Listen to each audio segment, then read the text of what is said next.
There's nothing better than being able to sit comfortably after a long hike, and hikers and backpackers are leaning more towards lightweight chairs than ever before, as the comfort far outweighs the pain of the weight.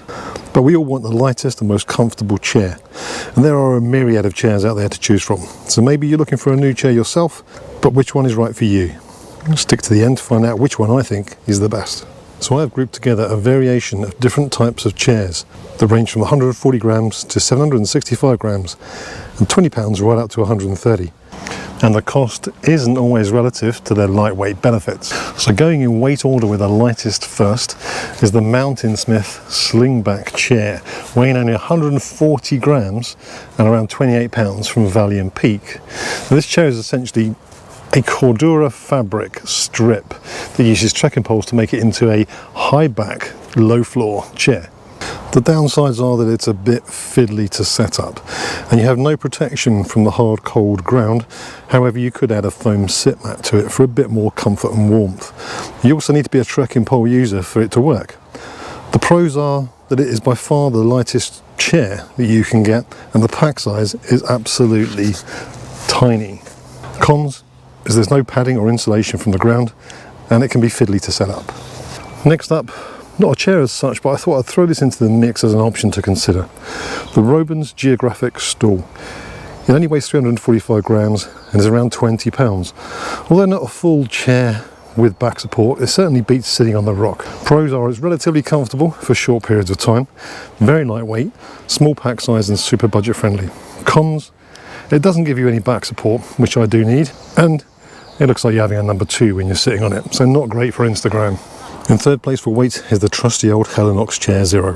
At 520 grams, it is the lightest fully framed chair on the market. But priced at around £130, it's a lot for somewhere to park your butt. Pros are obviously the weight and relatively decent pack size. Cons are the price, and it's not the easiest to get in and out of. Fourth in terms of weight is the Get Out Gear Trek Chair V2. This chair is a fantastic, one-of-a-kind design, and in my opinion the most comfortable out of the lot.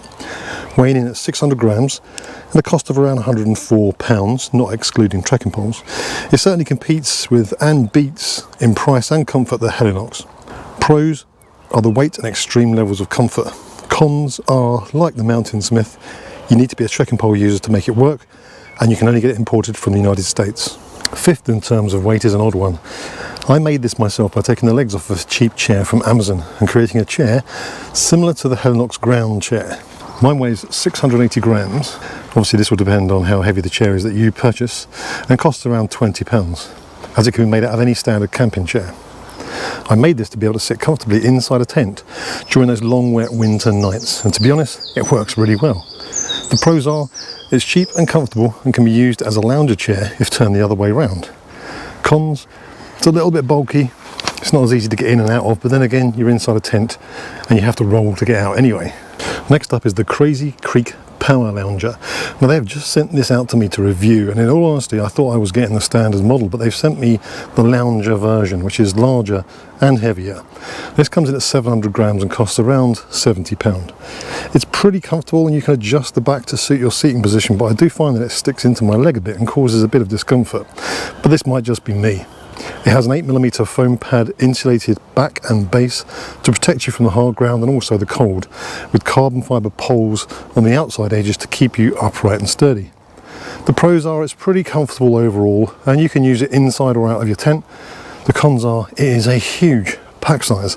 At 50 centimetres by 15 centimetres, it's around the pack size of most two-person poled tents and would certainly need to be carried on the outside of your pack. This one is a little different, to say the least. This is the Boy Lamzac Zero chair, weighing in at 710 grams, so fairly decent lightweight, and a cost of around £90. This is by far the most unusual chair you will see a hiker use. However, for comfort, pack size and weight, it certainly meets the criteria to compete with the others. Made from heavy-duty polyester, it should withstand most surfaces, but you have to be careful where you put it, as it could obviously get punctured. Pros are it's extremely comfortable. Cons, the possibility of bursting. Now last and by no means least is an extremely good all-rounder, which is the Adventure Ridge Ultralight chair from Aldi. This costs only £18 and weighs 765 grams, and it's an extremely comfortable chair and relatively lightweight to compare with the Hellenox. Most camping chairs on Amazon are around the 1 kilo plus mark, so for this price range it seriously outdoes those and comes with a sand mat to boot. The pros are it's cheap, light and more comfortable than the Hellenox. The cons, it's not the lightest or the smallest pack size, but it's still decent. So which one would I choose? Well, for weight and all-round comfort, my favourite by far is the Get Out Gear Trek Chair V2, which is this one I'm sitting in now. It's very light, it sits somewhere in the middle of those group. It's extremely comfortable, it's nice and high, and also you've got a back where you can lean back completely and rest your head should you need. Well, I hope that's given you some food for thought if you're looking at a chair to go hiking and camping with. Please do leave a comment below and tell me what chair you use and whether you think it's better than any of these and why. I'm always happy to see other options that are out there so that I can look into those too. Hopefully only a short video, and as always, thank you for watching. If you did like it, hit the thumbs up button. If you're not subscribed, hit the subscribe button, and I will see you all on the next one.